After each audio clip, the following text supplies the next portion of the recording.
এখানে গরুর মাংস 2 কেজির উপরে মনে হয় আছে।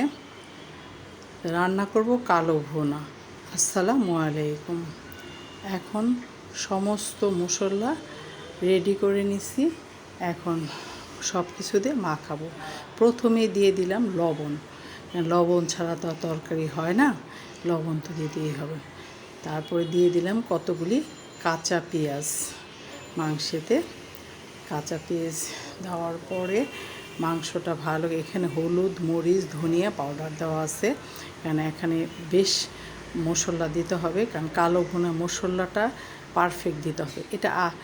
এটা হলো এই সমস্ত জয়ফল, জয়ত্রী, গরম মশলা, সব তেজপাতা মিলে এটি বাইটে দিছি।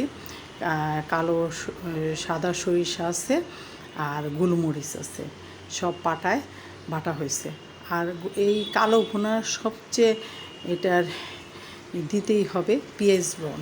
পেঁয়াজ ব্রন না দিলে কালো ভুনার পারফেক্ট হবে না। তারপরে দিয়ে দিলাম এখানে কাঁচামরিচ আর তেজপাতা। আর এখন দিব ওই পেঁয়াজ ভাজার যে তেলটা, এটাও মাস্ট দিতেই হবে। পেঁয়াজ ব্রন আর পেঁয়াজ ভাজার তেলটা, এটা দেওয়াতে মাংসটা খুব ভালো লাগবে। ভালো করে এখন মাখাতে হবে। ভালো করে না মাখালে মাংসের টেস্টটা, মাখানোর উপরে এই মাংসের মজা। এখন মাখানো শেষ। এখন আমি চুলায় বসায় দিলাম কালো ভুনার জন্য। এখানে তেল আর পানি দিয়ে দিলাম। দিয়ে আমি প্রেশার কুকারে দিলাম না, হাঁড়িতে দিয়ে দিলাম, কারণ গরুর মাংস হাঁড়িতে দিলে বেশি ভালো লাগে। আস্তে আস্তে মাংসটা সুন্দরভাবে কষানো হইতেছে, কারণ বেশি পানি দেওয়া যাবে না, আস্তে আস্তে জালে এই মাংসটা রান্না করতে হয়। তাই আমার রান্নাটা কেমন হলো বলেন, আপনাদের মতো কি হয়েছে? যাই হোক, যতটুকু পারছি তাই দেখালাম। তাই আপনাদের যদি ভালো লাগে অবশ্যই এভাবে রান্না করবেন। আর যারা পারেন তারা তো পারেনি, আমার চেয়ে বেস্ট তারা।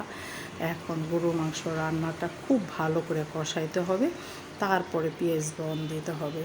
তো এখন এখানে সরিষার তেল, রসুন আর পেঁয়াজটা বেশি করে দিয়ে এখন ভালো করে ভাজতে হবে। আর সরিষার তেলটা কম দেওয়া, তো মাংসতে প্রচুর তেল, এত তেল খাওয়া তো ভাই ভালো না।